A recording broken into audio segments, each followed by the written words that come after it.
Hey, security peeps, we are back again here today with I am Renee Brown Small, author of Magnetic Hiring, focused on cybersecurity recruiting. And I am here with my awesome co-host, Chris Foulon. Say hi, Chris. Hey, everyone. And today we have Spencer Brown. And Spencer, we were supposed to have him on ages ago. And for one reason or another, usually related to me, he had to get bumped to today. So I am super excited to have him on. He is coming to you straight from Detroit. Woo woo. So, Spencer, are you there? Yes, I can see you. Yes, I am. Awesome. So we jump in by starting to ask you, what made you get interested in cybersecurity? What were you doing beforehand? How did you get into the field?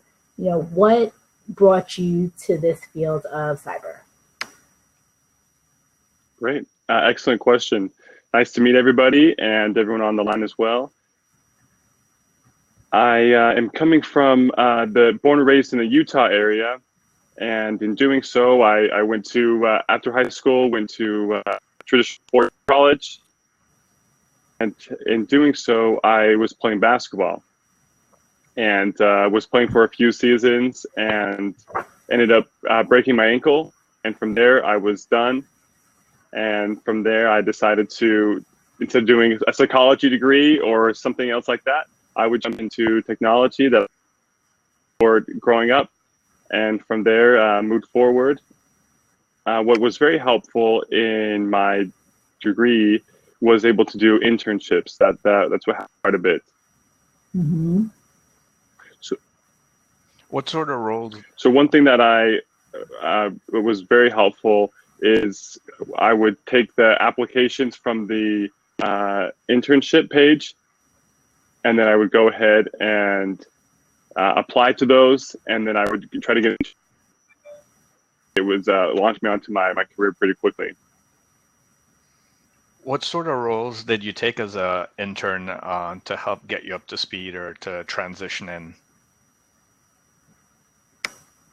So that's a great question, Chris. A lot of folks ask, how can you get an internship or a job without any experience? Essentially, is that there was a guy who liked my resume and my previous experience that was not technical, to come on time, able to do my work and learn and grow. And from there, they gave me an opportunity. And what I started with was in vulnerability management. There was a small credit union that I joined, and it was great to be able to be with them and learn and grow based off of what was happening. And then from there, I had that stepping stone to go to a different organization and different roles, and then from there expand my knowledge. Interesting. So you have a psychology background. You have a psychology degree. So it's not. Originally, when I started basketball, I was doing just my generals and so forth, and I thought that people it's a joke that people do a psychology or exercise science or some other major that will not progress you in your career to make it easier to be able to play basketball. Mm-hmm. So since I broke my foot, I was able to switch my job or switch my degree into information systems, and that helped me quite a bit. Great. Did you take any cybersecurity classes while you were in undergrad? Yes, I took a web application security class. There we used Burp to look at to proxy traffic back and forth, look for session IDs, look for cross-site scripting, SQL injection, those types of attacks. So that was very helpful to learn and grow based off of some of those things. Were there any other platforms that you used to either amplify what you were learning in your degree or in your internships to help speed up your knowledge growth? Yes, I used, at my university, they had a subscription to Pluralsight. If you haven't used Pluralsight, it's like lynda.com. It's online learning.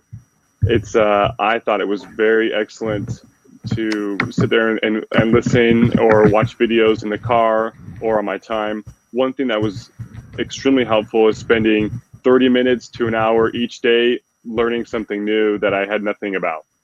And that was able to help extremely a lot. So you first got your experiences through the various internships that you had, correct? Correct. And then did the internship lead into your full-time role, or did you then go and interview directly for like a full-time opportunity? Yeah, so there was a few full-time opportunities for my internships. I decided not to go that path, and I made a number of other job offers in and outside of state, and I ended up going with General Motors right off at the gate of my bachelor degree, and that's why I moved from Utah to Detroit, and it brings me here today. So that was very helpful, and it almost made it very easy. Once I graduated, I was very able to quickly have many full-time offers, and I was able to pick what I wanted to do, basically. That's awesome. For the individuals that are still in college, still trying to decide what path to take, any recommendations for them, how to choose the best path for them based on your experience? Yeah, I thought that, excuse me, my undergrad was great. It was a lot of basic knowledge. I felt that I needed to go outside, be out of class. There was a cybersecurity club. There was some competitions happening. There were local security groups that would meet, and that's really what was very helpful.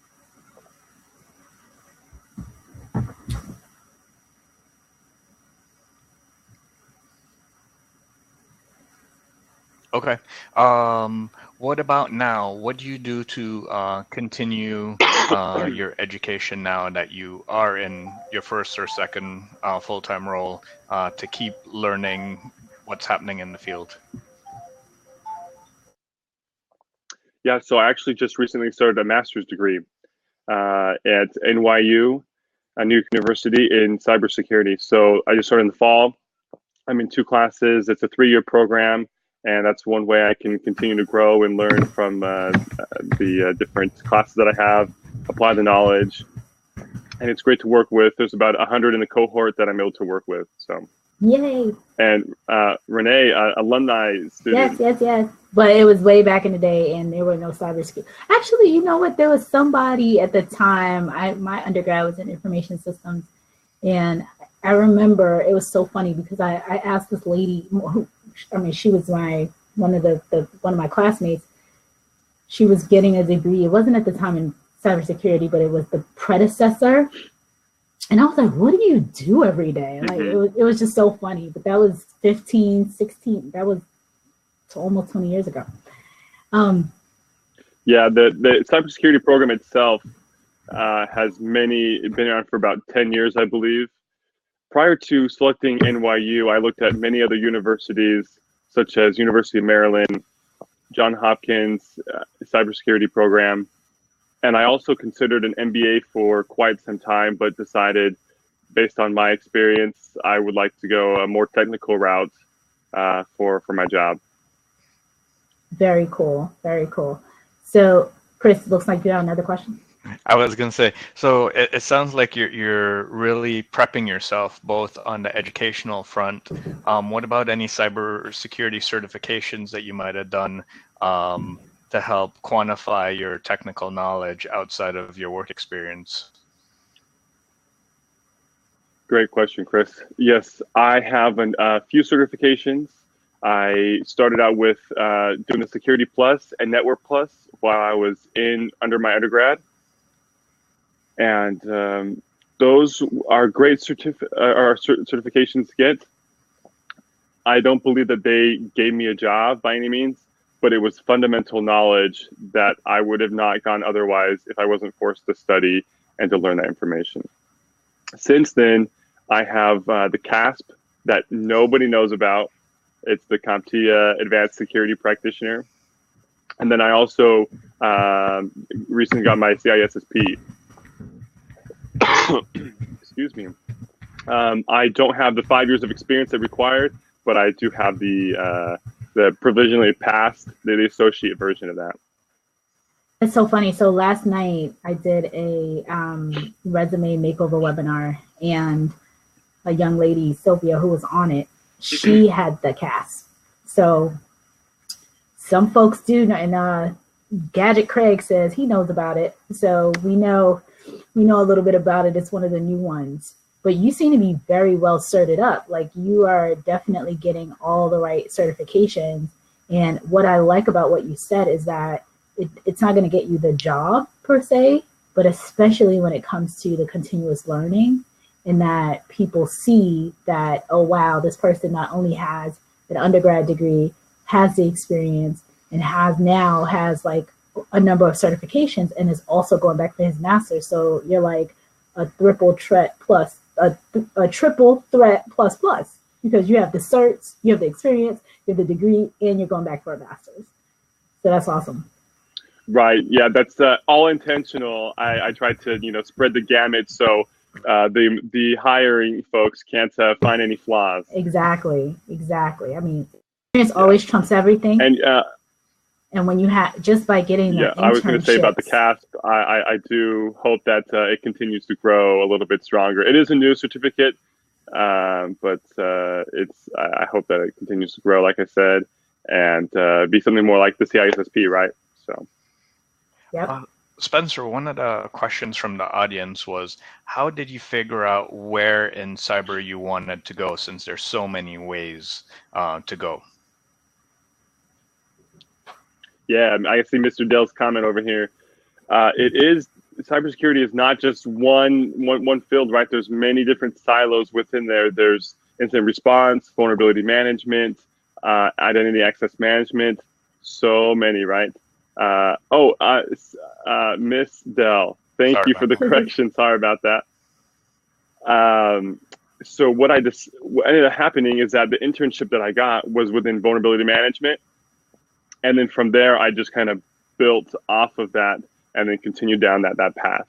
I still have spread out to learn different knowledge and so forth, but I've kind of been in that silo since that internship from the very beginning. So that's kind of what happened. A recommendation to you, Dell, is to try out, do internships if you're in school, or go to take Pluralsight or lynda.com or those online learnings, different classes, and have a home virtual lab and do some testing with that. I think that it's hard to get a job in incident response if you have no experience with that, right? Or if you want to do any type of other silo within security, you need to practice that a little bit. That's such great advice. I mean, yes, Cybrary IT, I also use that as well. It has some great free content as well.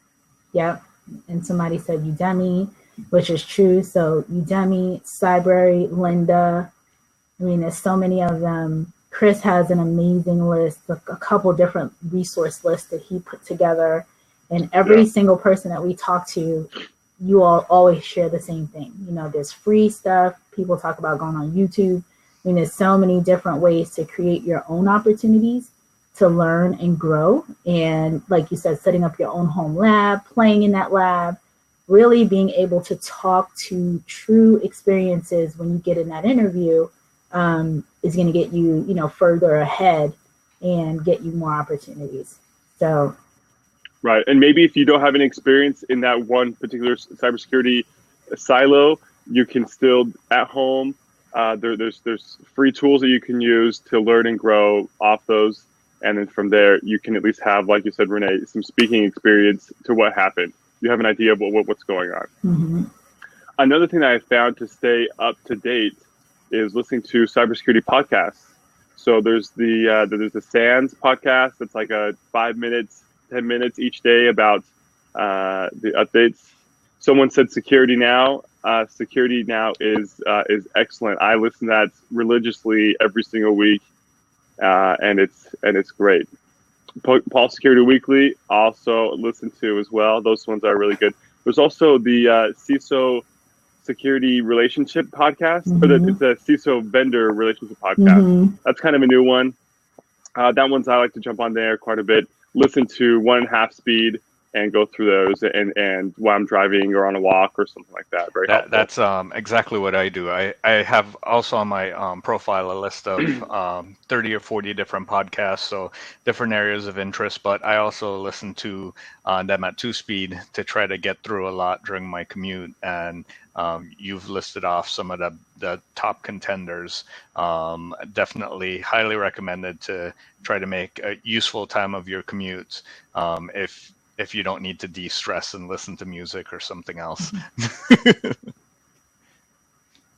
Yeah, you know what, Chris, that's a good point. If someone has a commute that's over an hour each way, I mean, you can get, that's 2 hours a day. That's going to be 10 hours a week of additional cybersecurity information or any other information you're wanting to learn.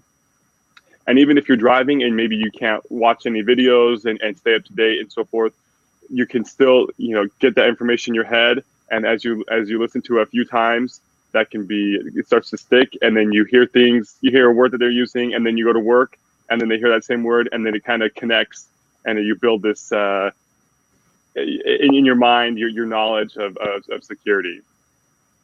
It's really all about building that knowledge base. And I know Chris is phenomenal about having so many resources. I mean, that's how he and I connected on LinkedIn, when he had pretty much provided me like this laundry list of podcasts. I'm like, what else are you doing, man? You like literally are like the podcast king, because he has all of these awesome podcasts that I literally had never ever heard of. So such great advice, like, other ways that you can infuse the stuff in your head and kind of keep abreast of what's happening. Because one of the questions that comes up a lot of times is in interviews, like, what are you listening to? How do you know about what's going on in the market? Because everything's happening so quickly.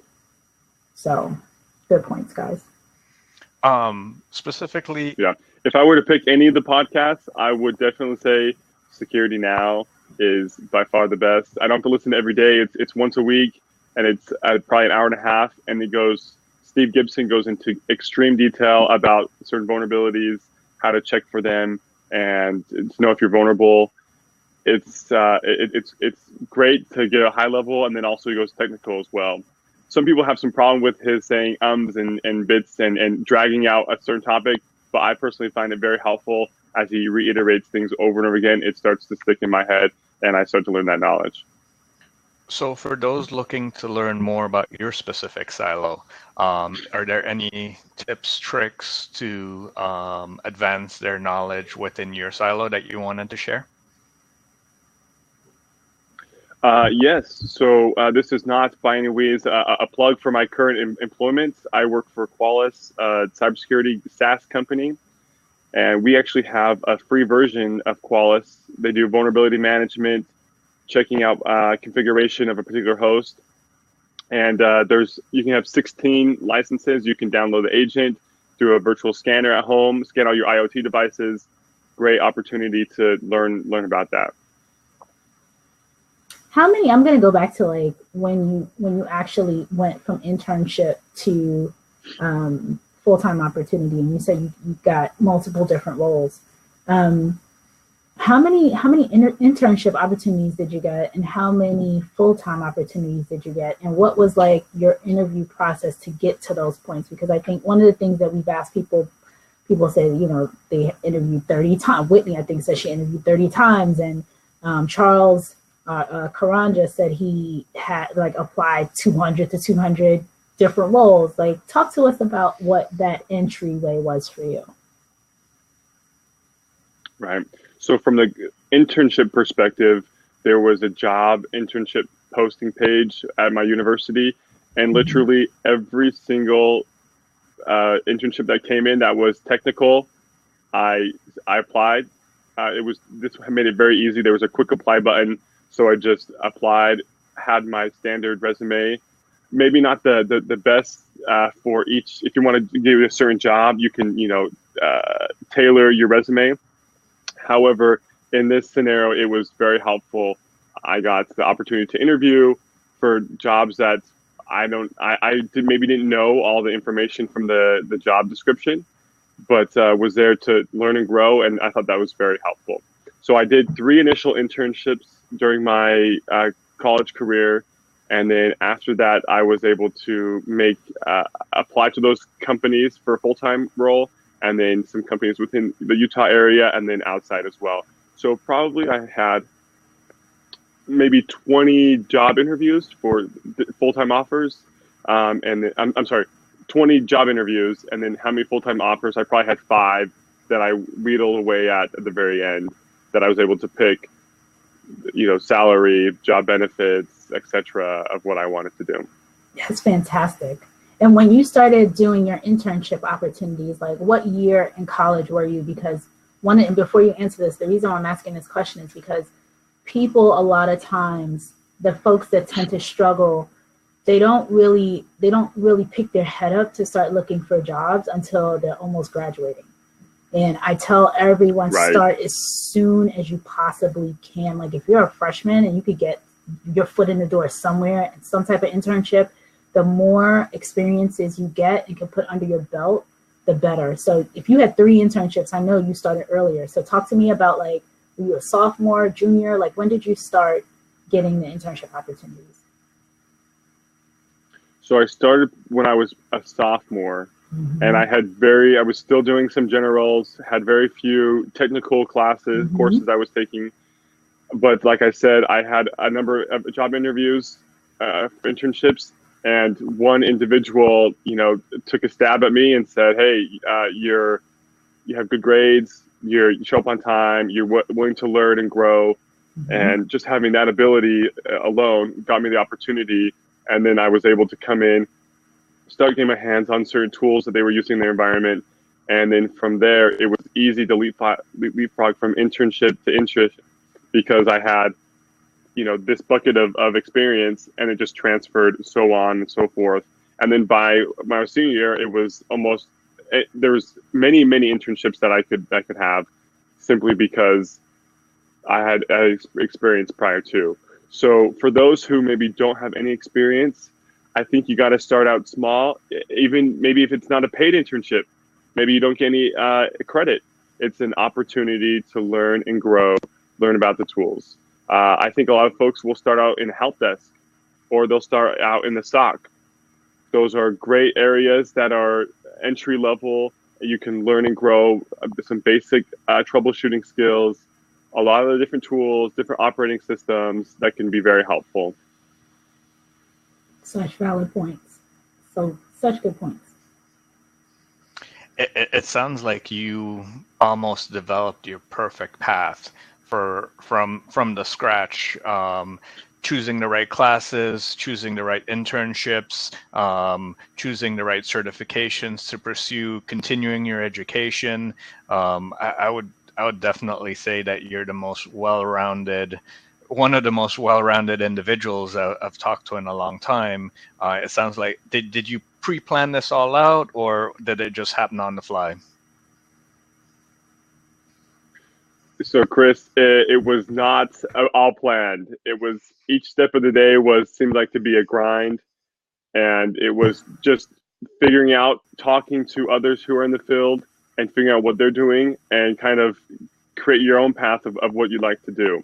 Like I said, for a long time, I probably spent 6 to 8 months researching universities for a master's degree, to do a master in cybersecurity or an MBA, or maybe a computer science and so forth. I think all those are great opportunities, but at the very end, I thought the program I chose, I'm very happy with, and glad that I was able to be in that program. So to answer your question, Chris, and to everyone on the audience, is that I didn't have this 10-year plan that I was planning after graduation. It was really step-by-step, grinding, figuring out what I need to do, talking to others, being active in the community. And then from there, I can kind of see, well, this person's doing X, this person's doing Y. I really like these two things. I'll put them together and I'll move forward to do that. And things that I don't like, then I can try to stay away with, right? Now, when you say you're active in the community, talk to us about that, because I think a lot of people tend to just apply. I mean, the awesome consistency that I've been seeing with all of you who've come on here, Charles and Whitney and all the other folks, is that you, although you applied, you're also active in social media, active in various, in the community as a whole, online and offline. So talk to us about that. Tell us what you did, what groups you're a part of, talk to us about that. Excellent. So there's a couple things that I do. One specifically is that as I'm learning things in my master's degree or from reading on my own time in certain articles, I come up with maybe a question, or maybe couldn't it be done this way, or something like that. And then on LinkedIn, sometimes I'll make some posts, and there I can, people add their comments, and then we can have a conversation that way, which has been helpful. So being active on LinkedIn has been helpful, especially when recruiters see that you're active and so forth. My inbox gets many, I would say maybe a few a month that people, that recruiters reach out and for maybe a job opportunity or something like that. So I think that's very helpful. I don't do Instagram or Facebook or Twitter. I know those are great platforms as well, but LinkedIn has been good for me and keep my social media to a minimum. In addition, there are many local cybersecurity conferences that I attend. And for my job, I'm actually required to be at a number of them. So I've been to RSA, Black Hat, some of those as well, that have been very beneficial. And it doesn't have to be the big ones, right? It could be, there's a local one that's in Detroit that's called Converge. There's one that's called GERCON. Thank you. GERCON's excellent for technical ability. And from there, you can go to the different talks and you learn excellent information. It's B-Side, someone mentioned that. They are great. And I think you need to go and not just hang out with your friends. Go go to the talks, talk to the different booths, do the hacking challenges. You have to be involved and active, or it's not going to do much for you. So such valid points. Thank you so much for letting everyone know that it's a combination. I mean, like Chris said, in terms of the well-roundedness that you have with the degrees, the certifications, the ongoing continuous learning, the online piece, the offline piece, like you're truly one of these people who fully understands how to maximize your network and to become a part of the community. And I think sometimes people think, networking they look at it in a potentially negative way, but it's really about growing, learning, building community, and being known amongst the people who can bring you in to the next opportunity. And learning, people learn from you, you learn from them. So it's awesome that you've been able to do all of these things. So I know it is 12:28. Chris, do you have any final questions? Yeah, I guess one last question, both this could be based on the past and your plans for the future. Did you have any mentors that helped you along your way, and do you plan to give back now that you've broken into the community? Great question. As far as role models, I don't have one. I wish that there was like a CISO that I knew that I was best friends with that we could just feed off information from.